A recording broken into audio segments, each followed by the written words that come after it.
పూరి జగన్నాథ్ ఆలయ రత్న భాండాగారంలో రహస్య గది మిస్టరీ విడుతోంది. ప్రస్తుతం దేశ ప్రజల చూపంతా ఒడిశాలోని పూరి జగన్నాథ క్షేత్రంలోని రత్న భాండాగారంపైనే ఉంది. రహస్య గదుల్లో ఏముంది, ఎంత సంపద బయటపడుతుంది, అక్కడున్న మిస్టరీ ఏంటి, దాని హిస్టరీ ఏంటో తెలుసుకోవాలని దేశం మొత్తం ఆసక్తిగా ఎదురుచూస్తోంది. అయితే ఇప్పటికే 46 ఏళ్ల తర్వాత రత్న భాండాగారంలోని ఇన్నర్ ఔటర్ ఛాంబర్స్ తెరిచింది retired justice Biswanath Rath committee. ఇప్పుడు మూడో గదిలో ఏముందో తెలుసుకునే ప్రయత్నం చేసింది. మొదటి 2 గదుల్లోని విలువైన బంగారం పెట్టెలు, అల్మరాలను వీడియోగ్రఫీ చేసి స్ట్రాంగ్ రూమ్కు తరలించారు.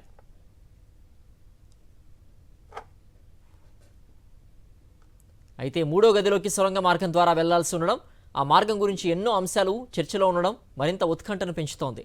రహస్య గదిలో 34 కిరీటాలు, రత్న కిచిత స్వర్ణ సింహాసనాలు, మహాలక్ష్మి అమ్మవారి వడ్డానాలు, కొలువు దేవతల పసిడి విగ్రహాలున్నాయని ఒడిశాకు చెందిన చరిత్రకారులు చెబుతున్నారు.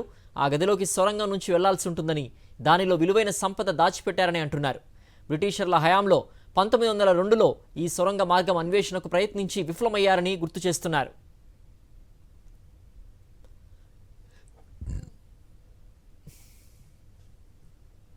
నాడు రాజా కపిలేంద్రదేవ్ తూర్పు దక్షిణ ప్రాంతాలపై దండెత్తి పలువురు రాజుల్ని జయించి ఎనలేని సంపదలు తీసుకొచ్చి పురుషోత్తమునికి సమర్పించినట్లు చారిత్రక ఆధారాలున్నాయని చరిత్రకారులు చెబుతున్నారు.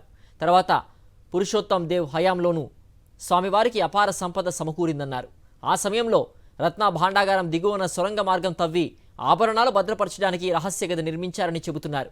ఈ సంపద వెలకట్టలేనిది. పట్టాభిషేకంలో భాగంగా గర్భగుడి నుంచి పావన గోపురం వరకు దేవతా విగ్రహాలు కుదురుదిరిన ఆధారాలు ఉన్నాయని చెబుతున్నారు. ఇటు ముస్లిం రాజుల దండయాత్రల సమయంలోనూ పలుమార్లు కళింగ సామ్రాజ్యంపై దాడులు జరిగాయని మరికొంతమంది చరిత్రకారులు చెబుతున్నారు.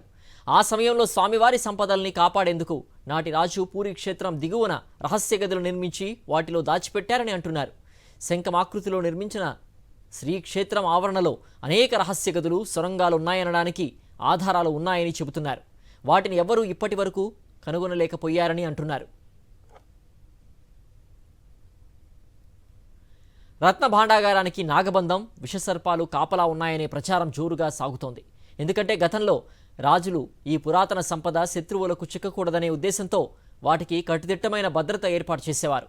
నాగబంధం, విషసర్పాల్ని కాపలా పెట్టేవారని భక్తులు విశ్వసిస్తున్నారు.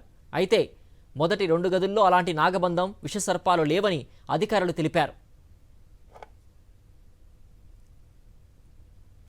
బ్రిటిష్ పాలనలో తొలిసారి రత్న భాండాగారం సంపదను వెలికి తీసినట్లు ఆలయ అధికారులు చెబుతున్నారు.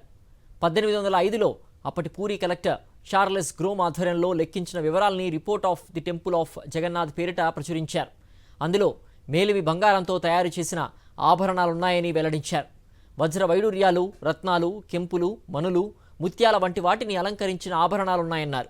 ఆ తర్వాత 1926లో మరోసారి, 1952లో ఇంకోసారి ఆభరణాల్ని లెక్కించినట్లు తెలుస్తోంది.